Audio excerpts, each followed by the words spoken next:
So, we love the mod. These Arcade1up cabinets is a good hobby, great gameplay, nice looking cabinet, small and some would even say portable compared to the larger counterparts. Uh, some people like to leave them original, keep them the way Arcade1up intended. Others like to mod them and put LEDs and HAP and Sanwa controls in. But no matter what you do, you got to enjoy these things, man. These things are awesome. And I'm just really digging this new backlit riser. I'm enjoying this double coin door here.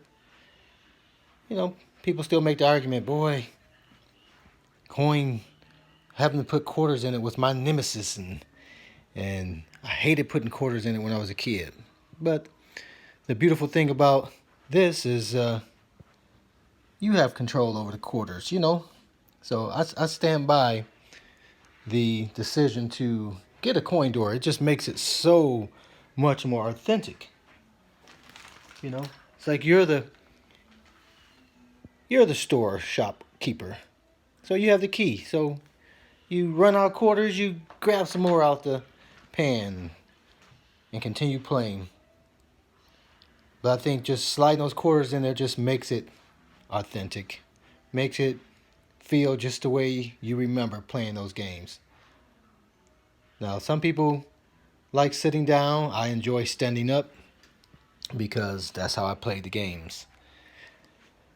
I like both of these.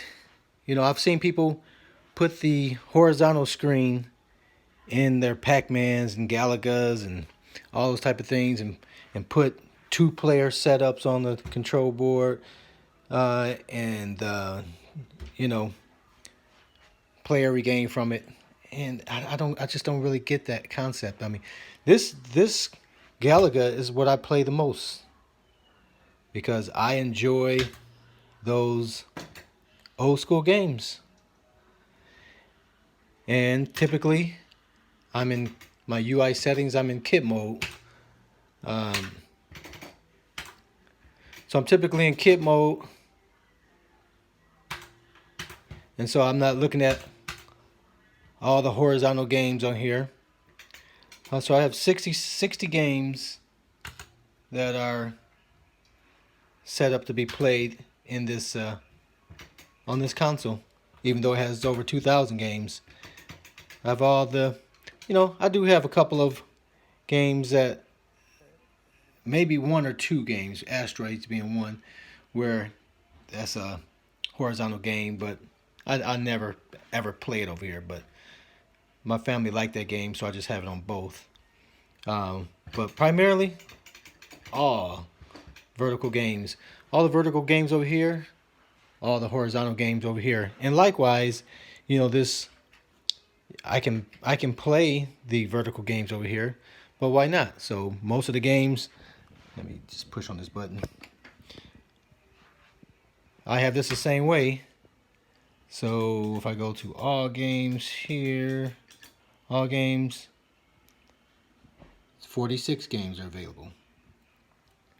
So when people come over here and play, I don't have 2,000 games available on either machine. Have a hand select games. This is a fighter primarily, so most of all the games are fighters, but I do have, you know, Joust, which I enjoy, Green Beret, I enjoy. So a lot of games that are just fun to play. And I play landscape or horizontal games here and vertical or portrait games here. You got two machines. Why try and jam everything in over here, and why display the vertical games over there? Just my mind just works a little differently than some people. And again, I understand if it's your only machine, that's the only machine you have, of course I'll play Pac-Man over here, even though this is an 8-way. It's not going to play quite right, but if that's my only cabinet, I'd rather have 2,000 games, and some play with the weird side, you know, black boxes on each side, or on the top over here if I'm playing a horizontal game there.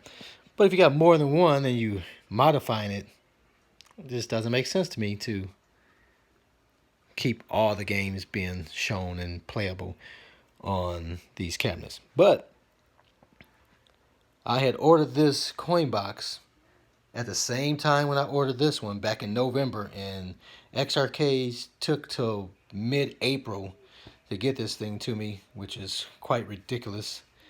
And of course they lowered the price when they finally got it back in stock, so thumbs down for that crap. But I'm still enjoying this. It's going on a year of having these guys here and having them modded probably 6 for a few people here in Michigan. Everything I do is local. I'm not looking to ship things to anybody. And so they're enjoying their cabinets. But I'm so glad I got the coin doors in here now. And one thing I had mentioned previously, I don't think in my videos, when you have the coin doors, that's your select button. So that's also your demo mode. So in order for me to get this guy to force it into demo mode, I need to put a quarter in here to kick this off, and also to bring up your extended menu, your options menu, to be able to add games into kid mode and things like that. But when I'm on the main screen, a quarter in here will kick off the demo mode. And that brings up a good point too. So on this cabinet, because you have all these buttons, if I hit start on any demo game, it's going to launch that game.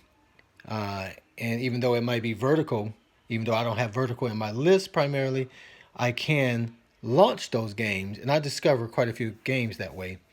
I lock it out here, so pressing start on this machine is not going to launch the game, simply because with the 3 buttons, they probably won't be able to play most of the games that would pop up in the demo. But over here, you can play this game because it has enough buttons for any game that is available. So again, I just like to think through, some of the games, some of the decisions I make with my games, and clearly you can decide to do whatever you want with your games, but that's just the way my mind thinks in relationship to these cabinets. So I definitely enjoy having the coin door here now, and in most games it doesn't really matter which coin slot you use to add credits, because in most games it is going to, as long as you have enough credits in, you can do 1 or 2 players. But there are games such as like The Simpsons or Ninja Turtle, Gauntlet, is that the name of it? Dungeons. But those type of games, it matters which coin you put in, because if I'm player 2 and I put coins in player 1, in those games I'm giving my credits in life to the other person. And in my mind, that's part of the game. That's the part of the game I remember, because that timer goes off and your partner's waiting for you to come back in, and you gotta reach in your pocket or grab up here and grab some quarters and get that in quickly. That's part of the gameplay. So simply just hitting a button that's right there, that's not how the game in my mind was played. So that's why I enjoy having the quarters as a part of gameplay, because that's what I remember. So some of you young bucks probably play some of these games on your couch on a console with a controller in your hand. So you may not look at it and think of it that way, but that's the way my mind works. So I'm really digging this riser. So let me get down. I got this new version 2 Backlit riser from the Arcade Factory. This one still looks nice. The vinyl part fell off. The glue, I guess, gave out, and I don't know what happened to it. As well as the front plate. I know where that is, but someone set this thing somewhere, and I don't know where it is. And I didn't really mind it so much, but now I have the version 2. I'll be swapping this out soon. But I really like the ability to have this thing lit up on the top and now lit up on the bottom. So, and I primarily like the white. And you do have to get close to this thing to get this thing to activate with the remote. It's like a sensor is like on one of the lights, and since I installed it with the plug on this side, I think that's where, if I point this way, nothing. If I point that way, so that's one thing you just have to know about this. But you also have the abilities, and these remote is kind of hard to see the inscription on here, but this one is flash, and it'll just flash different colors.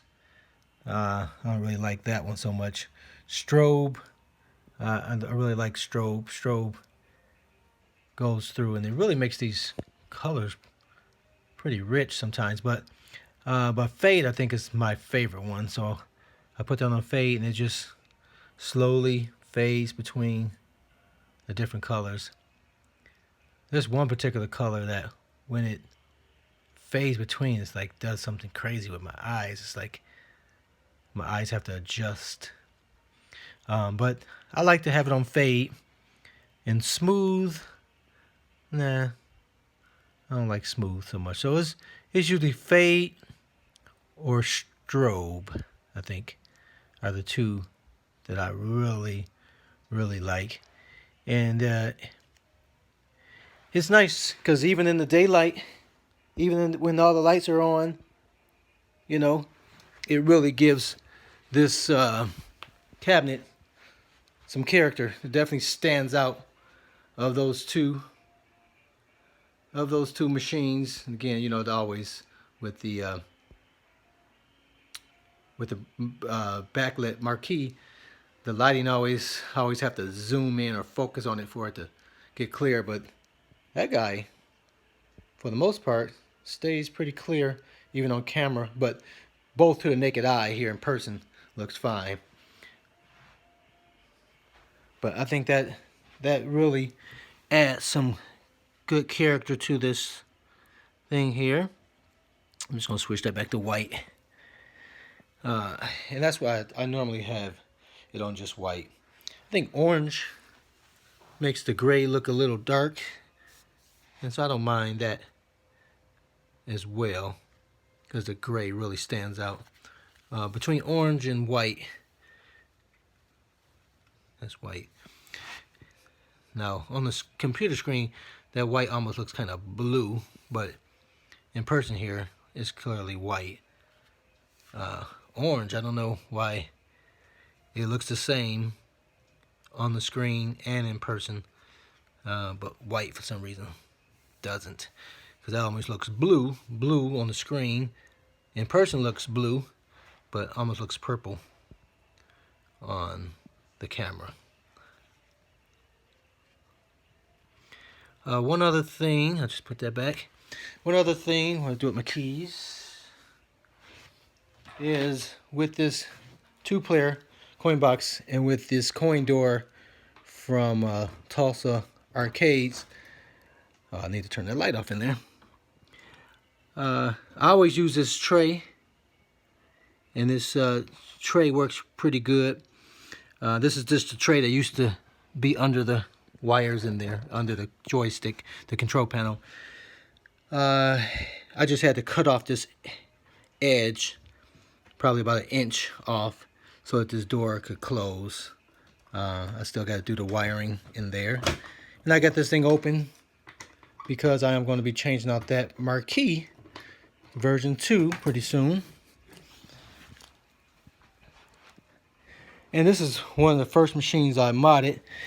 So I never had the wires, kind of hard to see here. I never had the wires in. All of the newer ones that I've done, I've drilled a hole in this top, and these wires went straight down behind the speaker, so you don't really see the hole either. So while I'm up here dealing with that, with the marquee, I'll go ahead and fix that.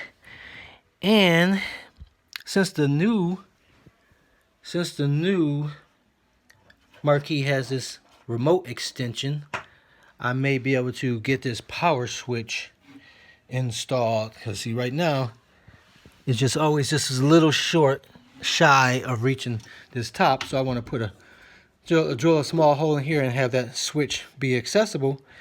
But with the new one, it comes with a remote that you can turn it on and off. So I don't even know that I even need to do that, but it's nice that they give you the option. So you can see that tray. It definitely lets you have room to put this door back in the slot.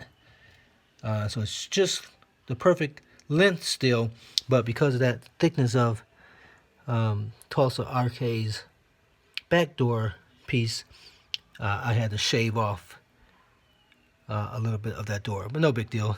Most people just throw this in the trash. But with the coin door, I normally leave it with the purchase when people buy a modded machine from me, and I Velcro it down typically, and I put all of their paperwork that comes with anything that they purchase, parts, books for the Pi and video card and all that type of thing. You see my video with lights, definitely support having the ability to have a light back there just when you're in there fiddling around. It's nice to have that. But just this thing is missing. When I did put these on, they kept spinning, as most of us have experienced. I put some lock light or something on there, and you literally almost can't get that thing out at all. But I did upgrade to Sanwa joysticks on this side. I have one for this. At some point in time, I'll put that in and show that video. Perhaps I didn't do a video for this one. And there's some other things coming down the pipeline. I do have some power devices that I can't recall the name offhand, and I still have to figure out how to get them to work. But the objective is when I hit this switch, that it literally would turn off. It would shut down this computer properly and kill the power completely. Because right now, when you flick this off, the screen goes in sleep mode. The speaker stays on, and currently this is staying on, because I still have to figure out how to get that powered inside so it's controlled by everything else. And I don't believe I even have an opening in here, so I might have to upgrade this power strip. I got too much stuff in here. But I'm thinking I may drill a hole up through the bottom of this cabinet and have that power cord come up from that riser. If I do that, I would most likely screw in the riser, because I've never screwed in the riser, because I'm constantly moving these things upstairs, downstairs, to the basement, wherever the gathering place is going to be. But if I do that, I would have to remember to unplug it in here before I take it off, or I'll just bolt it down and just get two people to move it versus one. Because without the riser, I can pick this up and carry it anywhere, but with that riser, then it becomes a two-person job, because it just adds so much more weight to it. And so that's where I stand. I'm really digging this. The cord that came with it was a little shallow. I did put an extension, which you saw probably in my video. That gives me the ability, that goes all the way back past this riser, whereas before, power would have to go really to that point there, as far as where the power would come out. So I'm able to get an extension based on that added cable, and I'll find a link to that and put it in the video description as well. And you can probably get one that's longer than that as well, but I think that's one that's going to be sufficient if I put the power in. And I don't want to have to power two separate things. That does come with a remote, so I can turn that off separately, but I like to be able to just tell Google to, or Alexa to turn the power off. Right now that's not even plugged over here because it's going with this white cable to the back. So I need to get that powered. And I think even with this length, I have enough room to come up through this back and go through the door, through the hole in the door. I'll have to see, but again, I'm out of room in here. And I think I'm using up a couple of slots because this, I didn't anticipate having so many things plugged in. So I may get a power strip. They have the newer power strips that's flexible, like a snake. And so when you have those power conformers or whatever these longer pieces are, where they may take up 2 slots, you can avoid that altogether with those type of power strips. So those are what's coming down the pipeline. I should be able to put this device in here to allow all the power to be killed with the switch, so I don't have to tell Alexa or Google to turn off the power. I still like to have that option to do that because I like to just say turn it on, but that's what I'm going to do. I've had that for several months, but with summer here, I have not been indoors much at all. And even this weekend, it's just rain, cold rain. And that's what we're going to have probably for the foreseeable future until that turns to snow. But so this was supposed to be a brief video, just updating you on a few things. But you know, I'm pretty long-winded. All right, guys, that's it for now. Definitely check out these products. Look forward to that video. Look forward to a few videos coming out. Until next time, guys, I'll see you on the web.